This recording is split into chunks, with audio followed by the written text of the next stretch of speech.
Hi, Warriors. How's everyone doing today? To have a successful week. Hello, Alexander and Michael, James.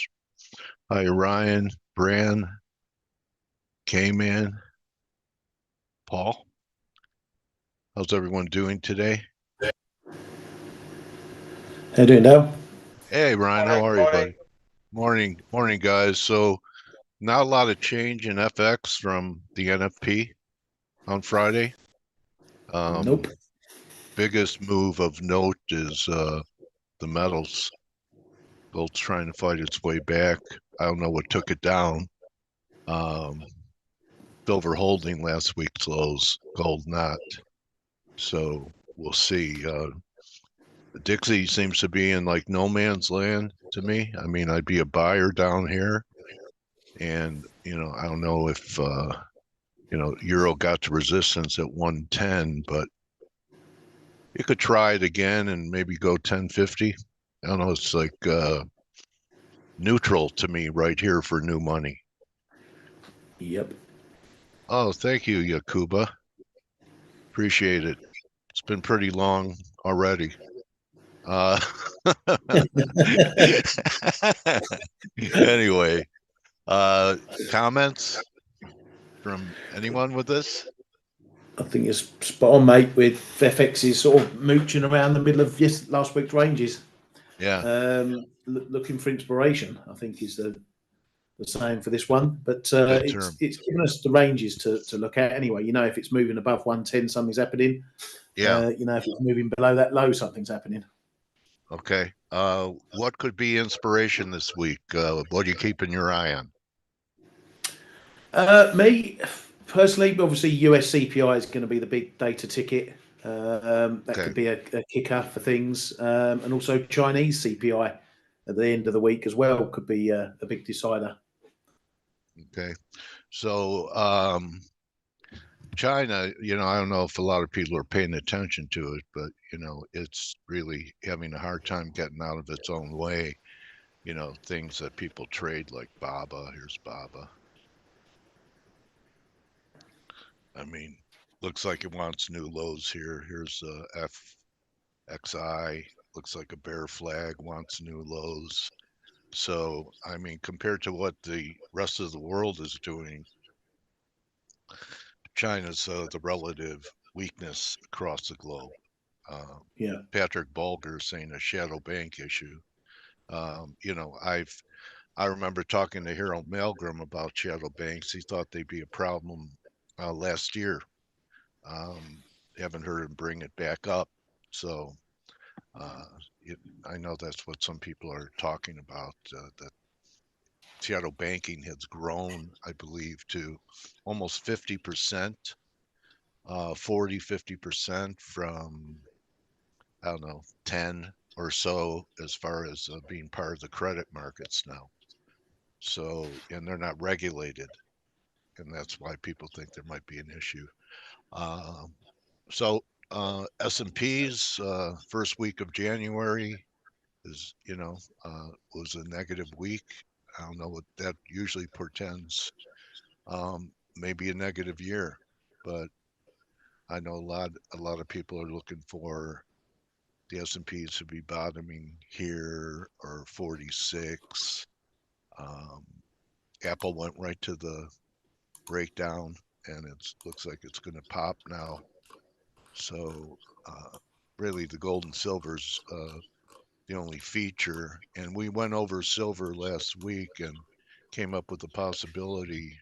Blake showed a huge triangle that we could be headed towards this 21 level, not quite down to this level. And, I've been looking at this, which just seemed unlikely a few weeks ago, but I have this line here in the gold, and it's going to come in around, I don't know, 1900, 1880, which would be 78.6 back. I think, and at that time, maybe Dixie is back at 104.50 to 105. So pretty big hit in the metals considering what the dollar's doing. And yields fought their way back after, reacting. You have a feel on that? Kman, yields? Hey, good morning. Good Good morning, morning, buddy. well, actually, not a lot. It seems like the market is really, as I was saying, like waiting for what's next. You had this move up, move down in a lot of pairs, and then we are back sort of in the middle, Yeah, and the yields are relatively the same. Okay, it's the yields are kept up under 4% towards that 380.90 right now. But we really wait for what's going to happen on the inflation.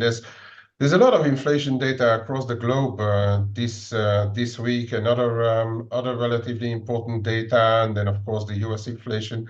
But there could be a bit of stuff moving, and starting on the Monday here, we are just in the waiting for what's to come, it seems. yeah, We had a bit of a sticky inflation in Switzerland, but that had like half an hour, three-quarters of an hour impact, and the rest is just following. The algos are firmly plugged into the yields and what they are doing, and the market is just waiting. There was perhaps a case for with those employment indexes coming down in the ISM, a case for the dollar to start on a weaker footing this week, but nothing really happens. yeah. It's waiting. It looks like yields, the 10-year one's 4.25, some confluence there, Mm. 38% back, 200-day Yeah, 425s.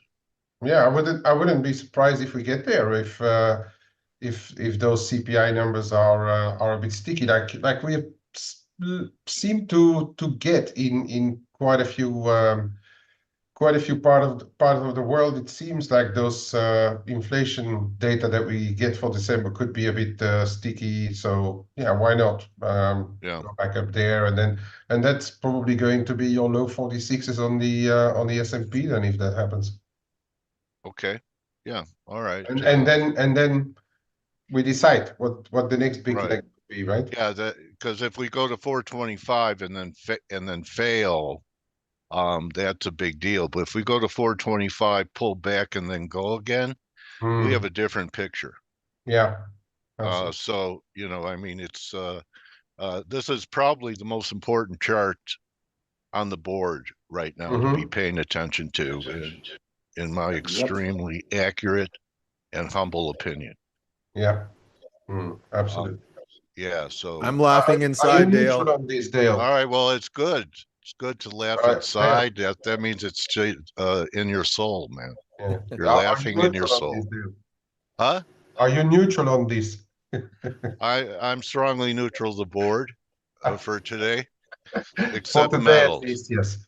I'm glad metals are taking this path because, and I looked at some of the shares and like, I'd like to buy Newmont down here. And if gold continues, that could happen.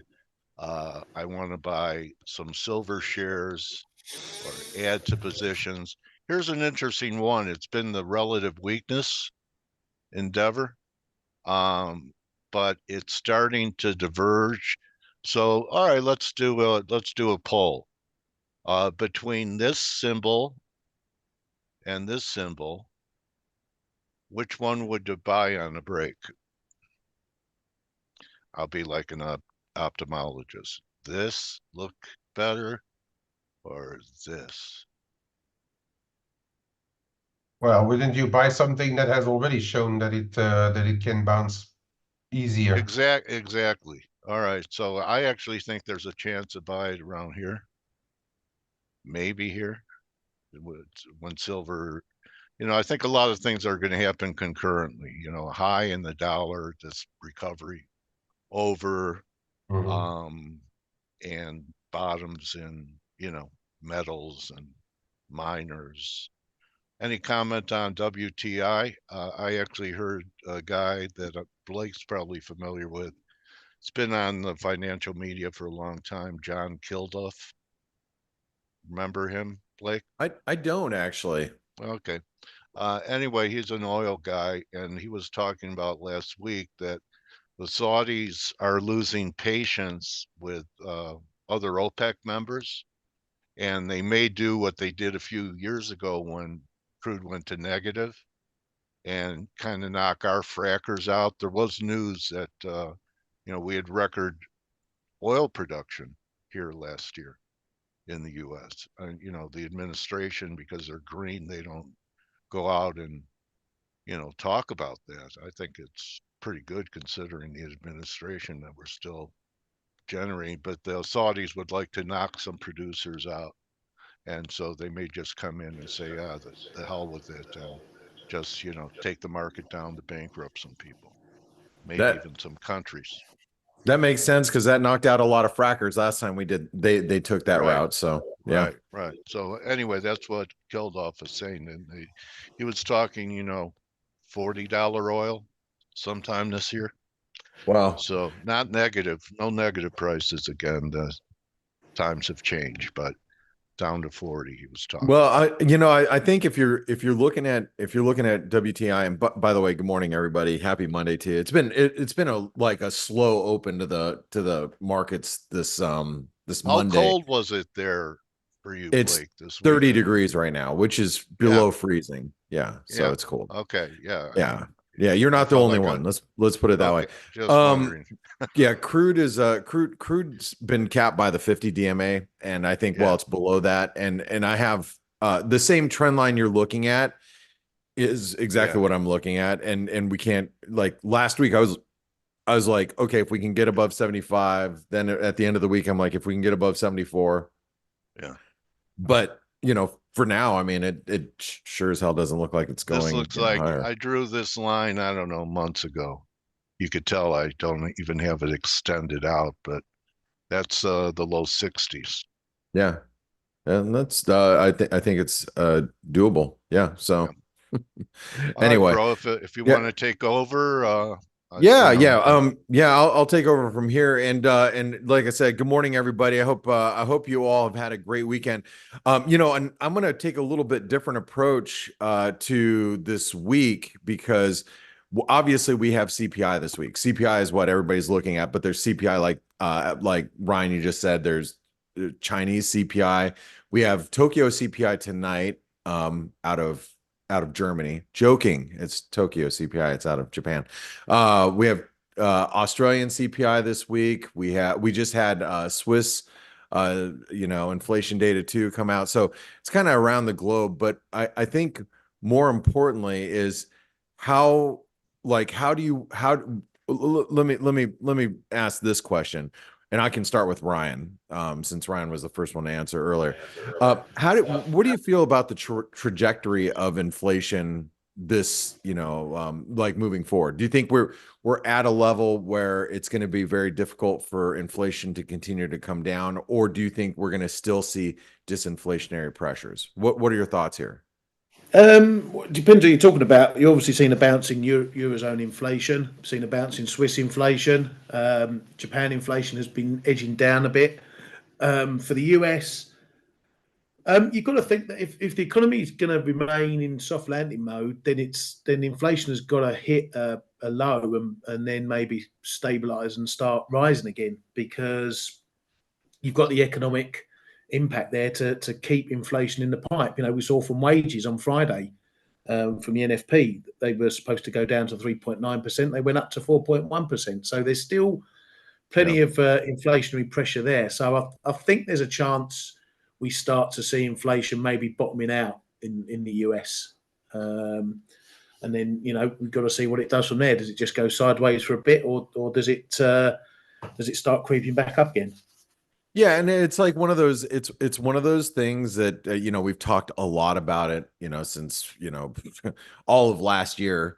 That really it's the last leg of this race of the inflation race of trying to get it to its target. This is where if you think about it like a running a marathon, this is the last leg of it, and I know it's a bit of a long-term view, but what happens in 4 or 5 months, if we're still knocking around 3.3, 3.4, what does the Fed do then? Because then it says, well, inflation stopped coming down now. Do we have to start hiking again, or do we just long it out and keep rates higher for longer? And that's going to be the question the market's going to start playing with if that scenario happens. Right. And you know, Kman, I'm going to ask you really quick because you're always really up on the and Ryan, you are too. I don't want to say that you aren't, Ryan. You guys have been up though longer than Dale and myself. There's a speech, one of the Fed governors over the weekend that was referencing, you know, more potential rate hikes as well. I don't know if you guys caught that over the weekend and had seen it yet, but you know, this is the risk. You know, I think the market is so complacently assuming that we're going to get these rate cuts this year and a whole crap ton of them, that, you know, what if, and this is a question mark that Richard Matthews, I talked to, you know, Dickie Matthews, he was like, I think the next move is higher in the Fed. Now I think I'm not there yet, but I still think that the Fed might go back to what you're saying, Ryan. They still have something to do. And by the way, one of the reasons why I'm not so keen on looking at a bunch of charts right now is you can see what the hourly chart of the euro has done today, like literally zero. So, but that doesn't mean there isn't any setups. But you know, Kman, what are your thoughts about inflation trajectory here? U.S., Europe, Asia, whatever you want to talk about. I think it's going to be a case of the possibility to remain sticky is higher than what the market may be pricing in. But I don't, barring a shock, see it spiking enough for central banks to hike rates for now at least. I don't see that picture. I do think that the market may need to revise their opinions even a bit more on rate cuts, but it's going to take months of higher prints, I think, for the central banks to really hike. I don't think they really want to hike anymore. And you were talking about Logan's speech, right? Yeah, that's right. That the possibility was there for another hike. But on the other side as well, she added that levels of the repo reserves, reverse repo reserves, are starting to come down. We are not at panic levels or too low levels yet. It's still a while away, but that in turn may, if they continue to come down those levels, that in turn may push the Fed, not now, but in the months to come, to perhaps screw back a little bit on QT, which then would act as a bit of a counterbalance to any rate moves, right? If they relax that a bit.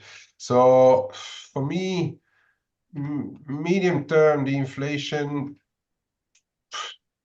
slipping and sliding with the possibility of remaining sticky, but I don't see violent remaining spikes higher for the time being. I can't It would really. have to be a shock, wouldn't it? I mean, like you look at crude and Dale, just going back to Dale's comments. I mean, like, let's say crude started slipping. I mean, we started trading back in the 60s and maybe even lower than that.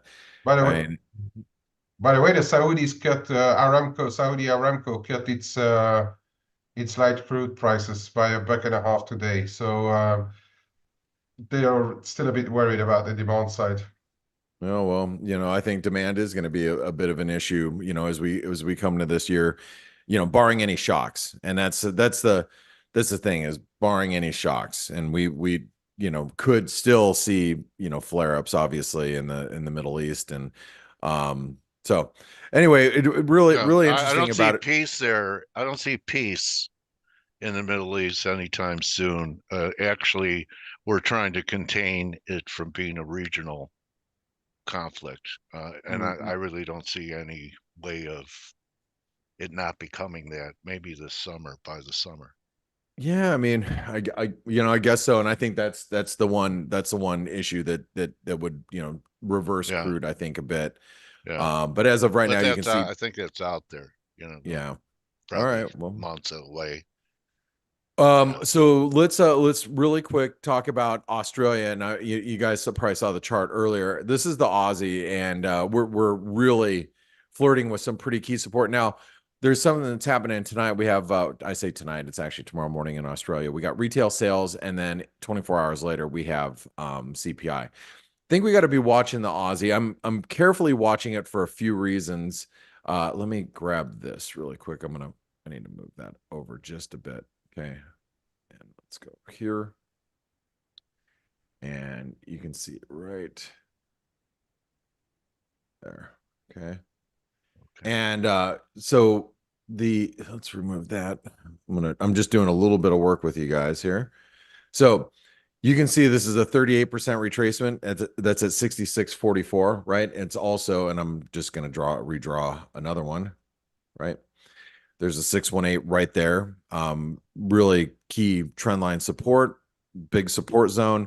I think we need to be watching the Aussie dollar over the next couple of days, because we could have a serious 1-2 punch, and you have to remember everybody's been leaning into very bullish Aussie dollars as of the end of last year. You had a hawkish RBA. Everybody's like, Bullock, she's so hawkish. Everybody's completely mispriced what the RBA is going to do, and we failed up at big resistance. A lot of people are trying to play into the Chinese narrative, so I'm just going to say that there's a lot of technical support right here, and we start breaking below that over the next 24, 48 hours. We should trade back below that 200 DMA and the 50 DMA, and you can see where they're crossing right about here. So I think if you're bullish Aussie dollars and everything is, what you're seeing develop here, I think you have to be really nervous being long. And because I don't have any position in the Aussie. I have zero skin in the game right now. But I still trying to look at it from a point of view of, if I was long Aussie dollars right now, would I be nervous? I would. If I was short, I'd probably be like, man, this thing looks like it's going to roll over. So I have to say that the longs here are vulnerable. Ryan, what are your thoughts here about the Aussie as we come into this week? Yeah, well, as you said, the RBA or Bullock has been a bit more hawkish in our last sort of talkings. The CPI is going to be important. It's their new, I think it's one of their new monthly weighted mean numbers. It's expected to come down actually to 4.4 from 4.9%. But if it's hot, if it's more sticky, then that's going to keep them on the hawkish slant, I think. But the Aussie dollar is a lot like a lot of the other pairs, like cable, like the euro dollar. Yeah, it's come down to its fibs, but it's holding. Do you know what I mean? It's not breaking the trend just yet. Yeah. That trend from late last year, the bounce from those lows, it's not breaking that trend. So if you are long, you've got some levels that you need to watch. If you're getting through the 50 fib, then you are looking a bit in trouble. But while it's holding above that 38.2, the trend's in play, and there's every chance it can go back towards the highs if that happens. All right, Kman, you have any thoughts here on the Aussie dollars we head into this week? Not too much different actually. I was watching the 38.2 as well, and then there's some yeah, I've got some activity in the low 66s too. There's going to be your levels, I reckon. Yeah, it's what the commodities are coming off a little bit. I think it weighs. I guess also the market was trying to sell dollars after those numbers we had on Friday. Didn't completely work either. Chinese yuan, by the way, talking about Chinese yuan, those Taiwanese elections together with the Chinese CPI could be a big mover and actually take Aussie for a ride as well. The election's on Saturday, right? The 13th? Taiwan, yeah. Okay, so no. Yeah, that. Hey, Blake, right, I have an idea in Aussie before you move on, because it's one of my preferred longs long term. If you just, scale out so we see more of the left. All right. It looks like we could get a right shoulder around your 61.8 level. That's around 65. and that's pretty symmetrical with what happened on the left side of the 62 low. And what a great neckline. I mean, over 68.5, that resistance you were showing. So you're looking at Yeah, that there you go. basically. That's what I Yeah. think is going to happen. That and that should be with the Dixie up around 104.5. But it could Yeah. rally here first over, squeeze everyone over Friday's high first. So, see if that happens. Well, I don't go ahead. I'm sorry. no. I think the squeeze would, if there is a squeeze now, because we were talking about that on the flow show as well. If there is a squeeze now, it's rather going to be to the Upside of the dollar, because the market loves to sell dollars too much right now. That's right. Yeah. But yeah, I don't really have too much of a view on the Aussie right now, but I'm just looking at those commodities, and then yeah, we had this overshoot on inflation last time, right? So you could it could flip around. We don't know. It's on the other side of the equator. I don't know whether it's different over there than in the rest of the world. And as we said, there's a good few CPIs coming out. We got Mexico as well. We got Norway as well. But Norway is a mover, and looking at how the Norges Bank hiked rates last time, and is selling less Norwegian kroner every day now. There could be a bit of a surprise trade this week as well. All right. Well, I actually have one last question I'm going to ask you guys here in a second. I just really wanted to take a quick look at the S&P. This is one thing that, on the week ahead video, I discussed this, and, because last week, not this weekend, previous weekend, there was divergence all over the place. We discussed this early last week. Markets were rallying at the end of the year on very divergent relative strength. So last week we spent the whole week really coming off, but we're not bearish. It's not a bearish event yet, but what I am going to say is bulls are probably on notice right now. And if you look at the S&P, technically we're setting up maybe a big long-term double top if these levels hold, but we really have to get below here, like this green line you can see right here. This is 4,600 roughly. Depends if you're looking at futures or the E-minis or, a CFD or whatever you're looking at. We got to get really, you can just say kind of a foothold below the 4,600 level. We start getting below there, and then you got a false breakout on the NASDAQ, so on and so forth. But it's not time to be bearish yet. I don't think it's time to be bearish equities just yet. And remember, we've got bank earnings this week. I think we have JP Morgan, I think Citigroup at the end of the week. I have to take a look at the whole list of banks. The XLF has been one of the banking sector has been one of the strongest performers in the last few months. The financials. Yeah, and we'll see how they continue to respond this week as earnings start coming out. So it'll be. Go ahead. The FT put out a story early this morning about watching out for bad loans in these next earnings, because they seem to think that rate hikes are going to start biting, and we're going to start seeing the effects coming through in bank earnings. So that's going to be a big risk this week for some of those earnings. Got it. All right. Well, hey, one last thing, and I know this isn't everybody's wheelhouse here specifically, but I've been around long enough, and I've seen way too many buy the rumor, sell the news events. We're expected sometime, I guess, this week. Bitcoin ETF should be, all these ETFs. I think there's maybe up to 12 ETFs, looking for approval. You can't tell me that the market hasn't been buying into this. This is literally for the last couple of months. I wanted to ask you guys this. Is this a buy the rumor, sell the news event? And if it is, do you buy the dip? Because I am. If this is a buy the rumor, sell the news event, the news comes out, washes out the market, and we see over the course of the next month, let's just say, Bitcoin do something like this, up and then down and then, consolidate. I'm a buyer down here. What do you guys think? Do you think this is going to be a buy the news, buy the rumor, sell the news event? What do you think, Yes. Dale? Yeah, because it's actually the sideways action is a 4. So you get a terminal thrust out of that for 5, and that completes the whole first wave up from 15,000.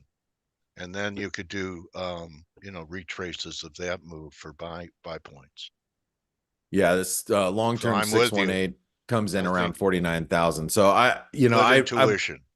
yeah, it's just, it feels so played out right now. What do you think, Ryan? I feel like I should be on the other side of that trade because this is a whole big ball game, as we know. If all these ETFs pass, okay, it means the floodgates are open for those who want to invest but don't want to go directly into coins. And if there's a lot of money waiting for the ETF so they can pile in, then obviously that's going to be a natural undertone for or tailwind for Bitcoin, and I think it goes higher than that. And I agree with that. That's why I really, really am hoping. And this is more because I don't have any exposure right now. This is more of I just really want to buy the dip type of thing, and I'm hoping that happens, but doesn't mean it's going to happen. I'm still bid a buck ahead of Kman anyway. Whether he is $30, I think I'm bid at 31. Yeah, Kman, you still bid at $10? No. I'm reflecting right now, but I kind of agree with Ryan, especially that we've seen more institutionals getting interested in the whole ball game, and if well, I'm actually on both your sides, and I think it's going to go higher, but I'm hoping for once perhaps that we see that buy the rumor, sell the fact, but I'm just not sure where the fact is going to be, whether it's at 41, 40, or back down to 30s, Yeah. But I can see it gaining more traction if really they get those approvals, Yeah. All right. Well, I just wanted to talk that out because AJ said that it should be approved by like the 10th of this month, but or like literally in a couple of days. It should be this week. So we just be expecting some volatility. I'm gonna double check. Our prices, our discounted prices are now over. They were removed over the weekend. If you watch the week ahead video for the last 2 weeks, I've been warning you that they'd be gone today. They are gone. But if you want to be involved in the ForexAnalytix community, it's only $1. You can try it out for 10 days, download the mobile app, jump in our community, come chat with Ryan, Kman, and I, and we'll be there with other members of the community, and we'll see you there. So Dale, I know you have an interview coming up. Want to say happy Monday, guys. It's a slow kick. It's a slow kickoff to the week. I'm going to give you a freebie here. If we trade above 110 in the euro anytime in the next couple of days, I'm going to be on the sell. I'm going to be shorting. So I'm just letting you guys know that ahead of time. There's your freebie of the day. So I'm out. Yep. Oh, all right. Well, thank you, team. All right. Thanks, Kay, Ryan. Cheers, Blake. Coach. Thanks, guys. And Kman, I know you're traveling for the next couple of days, so have safe travels. We'll see you back here at the end of the week. Thank you very much. All right. Yes. Safe journey, buddy. Pavel Hala, welcome back to F.A.C.E. How are you, Pavel? Hi, Dale. I'm fine. Do you hear me? Yes, hear you loud and clear. Welcome back to F.A.C.E. Happy New Year. Yeah, thank you. Happy New Year, too.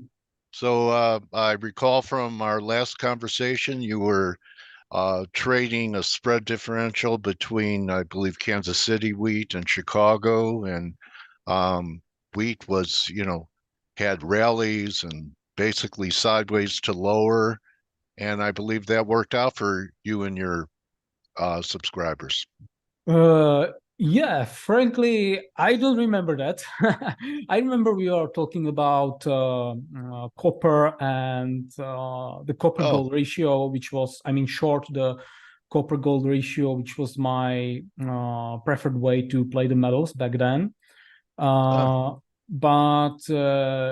Okay. you mentioned I frankly don't remember. You mentioned the KC-bot wheat against the C-bot wheat, right? Yeah, it was I think spring against winter, and you were trading a differential, And I actually remember a tweet that you put out that Mhm. said that worked better than being net long or short. Yeah, that's mostly the case. So let's take a look at the ratios because I'm just What are you looking? Well, forget the past, okay? I just Mhm. wanted to acknowledge Mhm. that's what I remember. But you know, your memory's better than mine. Yeah, So but maybe not because frankly I don't remember that. I remember the copper gold ratio, which okay, was my preferred way to play the metals, and I think that played out quite well. I mean, not fantastic, but quite well. We were talking on in September, and there was this sell-off in the copper gold ratio, which was yeah, also fueled by the strength in gold due to the Gaza uh, war. So right. yeah, that was of course unexpected, but yeah, it played out like I said, not fantastic, but not bad. So what's top of mind for you now, Pavel? Uh, right now, I'm looking at commodities because yeah, give me a second. I have a dedicated watch list for this because I think that the yields are going to move up, which means that the bonds, especially the long end, will sell off. This process actually started in December, which, by the way, we already Are our. you gonna share your screen Yeah, I'm not sharing my screen. Oh, sorry.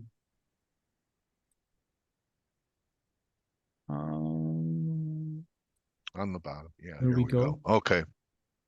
So you think the bonds are vulnerable to a sell-off here, to new lows or just a pullback? It's been one hell of a run. Yeah, you're right.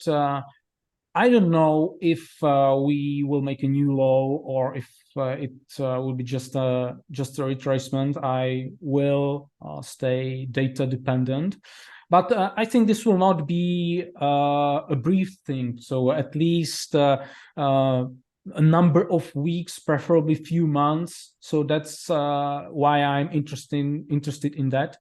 Okay. So it will not be just a matter of a week or two. That's what I'm trying to say. Okay. And You so have targets to where it could pull back to, I or don't know. just generally lower bond prices, higher yields, and Yes, the further and duration, the further you go out on the curve, the more vulnerable. yeah. I mean, Okay. it is mostly influenced by the market expectations because the market is currently, I mean, the rates markets are currently pricing, I guess, more than 5 rate cuts. At 1.6, yeah.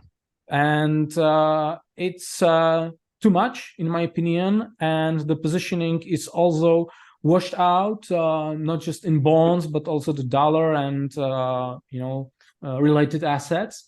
And I'm just asking myself what happens if it is just 2 rate cuts, or if the rate cuts are pushed into the second half of the year, because the market is expecting the first cut to be in March. So what happens then? And I think there would be a violent repricing across bonds, across currencies and commodities. So that's the opportunity that I see right now. And like I said, that might be positive for many commodities, because here I have the futures on Bloomberg Commodity Index. And you can notice the 95 level, which is a strong support. And yeah, there's still some room left for more downside. I'm not saying we have to retest that support, but we're definitely close to major support area. What's the name of this index again, Pavel? The Bloomberg Commodity Index. Okay, Bloomberg. All right. Bloomberg. There are many. Well, not many, but there are a few indices like the CRB. Why this over the CRB? I remember that I studied those indexes a few months ago, and I think I like the weightings more in case of Bloomberg compared to the CRB. I guess I'm not remember exactly why, but one group of commodities had much higher weight in the CRB. Maybe it was energy. I'm not sure right now, but the point is that it doesn't really matter. But I personally prefer the Bloomberg Commodity Index because how the commodities, individual commodities are weighted in that index. So this also fits the narrative that I just explained. Maybe we can also take a look at the dollar, because this is also interesting. Here we have the positioning in the dollar index. And you can see the large speculators, the non-commercials. You can see that their net positions are quite washed out, close to the zero level, which was exactly the area where it turned up in July last year.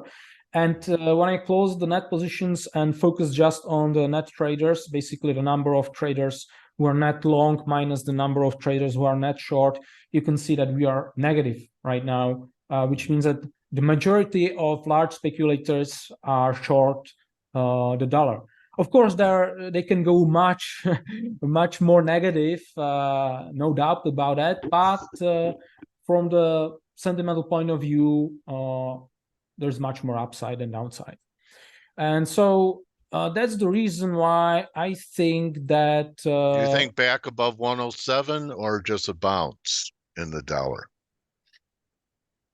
Because 107.40 was the high before we sold off to like par 60 recently. You mean the dollar index, really? Yeah. Isn't that what you were showing? Yes, that's the dollar index. Yeah. I can imagine that the dollar can go up to 105, between 104, 105. That would be my target, but I'm just making it up because I don't know. So yeah, we don't know. Yeah, I will look at the positioning once we get there and other high frequency data. But that's that's really possible. I don't know. So strong dollar and strong commodities at the same time. Some commodities, like energy, especially coal, maybe oil and nat gas. But I also like the agricultural commodities. So here I have a few charts for beans were just making new lows, I believe, Friday. Exactly. Okay, that's your Oh yeah. See, I didn't go that far back, but yeah. Yeah, the price action doesn't look good right now. That's true, but we are approaching. Wheat does. Yes, yes, maybe it looks better in wheat, but I like soybeans maybe slightly more than other grains. But here we are approaching $12 on soybeans, which is a major support, long-term support, not just over the past 5 years, but even when I zoom out to the past 20 years, you can see that it was important even here, a decade ago. Yes. So, it's always possible that we just break down and then it would be pretty negative because the price would probably go as low as $10. However, when I take a look at positioning, it is very favorable for the bulls right now because I will zoom it out a bit. Specs aren't long. Yeah, the commercials are not as short. Exactly, and it is very interesting that the money managers, the speculators, turned net short recently, which has been associated with bottoms, at least intermediate bottoms in the past. Yes. And when I take a look at the net traders, basically the same indicator, I guess it was the dollar. They are also, or this indicator is also negative. So the sentiment is clearly washed out, and there are only two possibilities. The first one is that soybeans will bottom out and stage a strong rally, assuming that we are still in a bull market, which, if you zoom out, it certainly looks like we are still in a bull market. Or there will be a regime shift, which is what I hinted about a minute ago, because when the net positions or the net traders indicator dropped into the negative territory, it was either a great buying opportunity in bull markets or a switch into a bear market. Yeah. So I like the risk reward. I'm not saying that I have to be right. If I'm wrong and soybeans or commodities in general switch into a bear market, and I will just walk away and acknowledge that I was wrong. But like I said, I like the risk reward. I think the bull market in commodities will continue. And soybeans is one of the markets that I think is the right choice for playing that out. And when I take a look for the gold bugs out there, Pavel, beans are also called protein gold. Really? Yeah, you're right, probably. Yeah. So and speaking about gold, agricultural commodities and even energy will be much better than gold in that environment. I mean, in the environment of interest rates turning up and even stronger dollar. Maybe not skyrocketing dollar, but dollar drifting higher or basically strengthening. That's an environment where grains or energy are much better, are outperforming gold and similar assets like precious metals. So that's soybeans, and there's not just the underlying, there are also intra-delivery spreads, and we had a signal in our software. These signals are generated by a machine learning model, so this is not prepared by anyone. And we have not just the long signal on soybeans, but also, and which is more interesting, the signal on this particular intra-delivery spread. And the signal has been valid since the beginning of December. And I will open up the spread. And it's interesting that the contract, this is March, November? Yeah, March against November. Sorry, July. It's the old July, code. March against July. Okay. And while the underlying, the soybean market itself was moving down, this spread has already turned higher, which is not normal. Usually, the bull spreads are positively correlated with the underlying. So are the beans headed towards backwardation? Where the front month is the front month is higher than the back? Possibly. We can get there. Let's take a look at the current term structure of soybeans. We are still in contango on the old crop. Okay. And I think there's a good chance, if there is a rally, that the market on the front end can flip into backwardation. So I can show you the stacked seasonal chart, and you can see how this particular spread behaved in the previous 10 years. And you can see that it had no problem to be quite violent and move into backwardation, into the positive territory with force. It is unlikely because most of the time it just expired in contango, in the negative territory here. But in selected few years, what was going on that year? What was that? Last year it did that?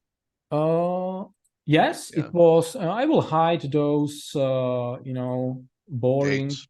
boring dates. Yeah, past 3 years, there was a violent flip into backwardation as we approached the expiration.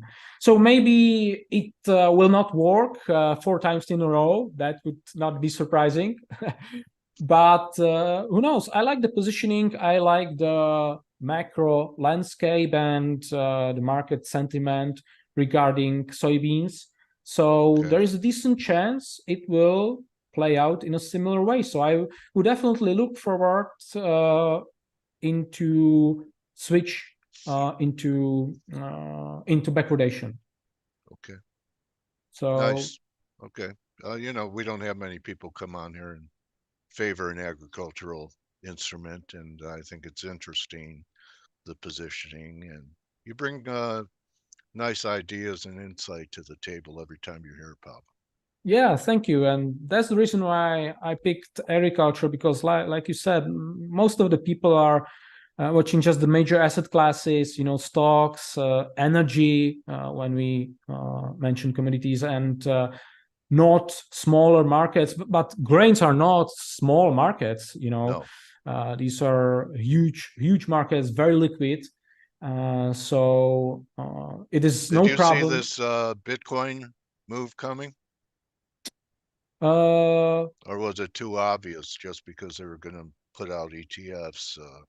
That's been the major force behind it besides the halving coming up. Yeah, I mean, I don't follow it much. Just yeah, me curious. too. To be honest, I also do not follow it closely. It is a good indicator for the, Liquidity? appetite for risk Yeah, in the okay. markets. Yeah. And we turned bullish equities in a decisive way at the end of October. This is Nice. our research piece that basically our passivity is over. So I expected stocks to rally, and cryptocurrencies are usually positively correlated with the stock market and the general attitude towards risk. So I'm not surprised by the rally, but I personally would not speculate on the ETF launch, because these are binary events, and it's hard to, how many times such a thing happened in the past. There are parallels with gold ETFs, and with the launch of futures on Bitcoin on I don't know, 2017 it was, I'm not sure. So we can draw these parallels, but if you count them, you count just 2 or 3 occurrences, and it's too few to make a sound conclusion, in my opinion. Okay. All right, Pavel. Well, best way for people to follow you, you can follow Pavel on X at spreadcharts.com. You can show your website if you'd Yeah, like. you can also go to our website, basically spreadcharts.com. You can see what we are doing. We have our own app for analyzing markets. That's what I was showcasing today. You can, of course, sign up for the app, and even the premium version, the signals, the research, and the other stuff. So I think it's quite helpful for our users, and we have great feedback from them, especially over the past few months, because as I said, we nailed the bottom in equities at the end of October, and it was only possible thanks to our software. Well, Pavel, I want to wish you Happy New Year, and thank you we've been talking a couple of years now, I believe, for coming here and sharing your great ideas with the F.A.C.E community and your rationale behind them. Yeah, So, thank you, Dale. Thank you. Glad that our paths crossed, and kill them this year, Pavel. Thank you. All I right, hope. buddy. Yeah, I hope you will have a great year too. Thank you. So my trading warrior brother, Pavel Hala, follow Pavel, check his website out, and that's going to be a wrap for F.A.C.E today. And you could join the team in about, I don't know, 16 minutes, 18 minutes on the morning edge, and see everyone for Turnaround Tuesday. Thanks again, Pavel, for a nice presentation. Yeah. And beans in the teens, that used to be the old war chant from the Board of Trade. They'll have to come up with something that rhymes with 20, I think, sometime this year. Yeah, thank you. Thank you for having me. All right. So I'll see everyone. Remember, don't just count your pips, count your blessings. Good hunting today. Adios. See you.